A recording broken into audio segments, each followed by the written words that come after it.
পোশাক পরিবর্তন হলো, কিন্তু স্বভাব পরিবর্তন হলো না পুলিশের। এক পুলিশ বলছে আয় আয় হাদির নিয়ে যা, মোবাইল ফোনের ডিএমপি কমিশনার বলছে এখন মোটামুটি একটা সাইন্সে আইডেন্টিফাইজেশন। ওসমান হাদির বিচার চাইতে গিয়ে জাবের বিদ্ধ হলো, রনি গুরুতর আহত হলো, এক মা তার 6 বছরের ছেলেকে হারিয়ে ফেললো। সাংবাদিকরাও মার খেলো, এছাড়াও আন্দোলনকারী সহ সাধারণ অনেক মানুষই আহত হয়েছে। তার বিচার চাইতে গিয়ে শুনতে হলো হাদির নিয়ে যা। এটা শুধু পুলিশের মুখ থেকে বের হওয়া একটা বাক্য নয়, এটা এদেশের শোকাহত প্রতিটি মানুষের কলিজায় আঘাত। একজন নাগরিক যখন ন্যায়ের দাবি নিয়ে রাজপথে দাঁড়ায়, তখন তাকে নিয়ে উপহাস করা কি গণতান্ত্রিক রাষ্ট্রের কাজ? শহীদ ওসমান হাদির রক্ত কি এতটাই সস্তা যে তা নিয়ে তামাশা করবে পুলিশ? এই ধৃষ্টতার আড়ালে কে বা কারা লুকিয়ে আছে? রাষ্ট্রীয় অতিথি ভবন যমুনার মুখে হোটেল ইন্টারকন্টিনেন্টাল মোড়ে ইনকিলাব মঞ্চের নেতাকর্মীদের উপর লাঠিচার্জ করেছে পুলিশ। এ সময় কয়েকজন সাংবাদিকের উপরে চড়াও হয়েছে আইন শৃঙ্খলা বাহিনী।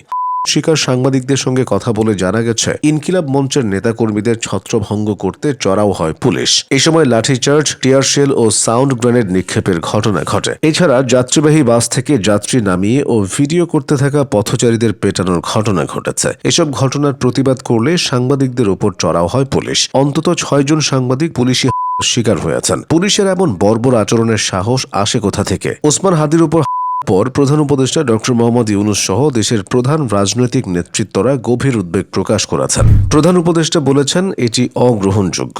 অপরাধীদের দ্রুত গ্রেফতার করতে হবে এবং নির্বাচন বিঘ্নিত করার উদ্দেশ্যে সহিংসতা কোনোভাবেই সহ্য করা হবে না। তিনি আইনশৃঙ্খলা রক্ষাকারী বাহিনীকে দ্রুত ও ব্যাপক তদন্ত চালিয়ে জড়িত সবাইকে শনাক্ত করে আইনের আওতায় আনার কঠোর নির্দেশ দিয়েছেন। বিএনপি মহাসচিব মির্জা ফখরুল ইসলাম আলমগীর এই হামলাকে দুর্নীতিগ্রস্ত ও ভয়াবহ পরিকল্পনার অংশ হিসেবে উল্লেখ করে বলেছেন, রাজনৈতিক সহিংসতার কোনো স্থান নেই। আশা করি সরকার কঠোর ব্যবস্থা নেবে। জামায়াতে ইসলামীর আমির ডাক্তার শফিকুর রহমান বলেছেন, এই গণতান্ত্রিক প্রক্রিয়ার উপর আঘাত, দ্রুত নিরপেক্ষ তদন্ত দরকার। কিন্তু এতদিন পেরিয়ে গেল, হাদি হত্যা বিচারের অগ্রগতি হলো না। হাদির পরিবারের জন্য ফ্ল্যাট হলো, হাদির বড় ভাইয়ের বিশাল চাকরির বন্দোবস্ত হলো, কিন্তু হাদি বিচার হলো না। শহীদ হাদির স্ত্রী রাবেয়া ইসলাম শম্পা তাদের দুধের শিশু সন্তান ফিরনাসকে নিয়ে ইনকিলাব মঞ্চের নেতাকর্মীদের সাথে জাতিসংঘের তত্ত্বাবধানে হাদি হত্যার বিচারের দাবিতে রাজপথে নেমেছে। তাদের উপর করেছে পুলিশ, আর করে বুঝিয়ে দেওয়া হলো বিচার চাওয়া যাবে না। জাবেরকে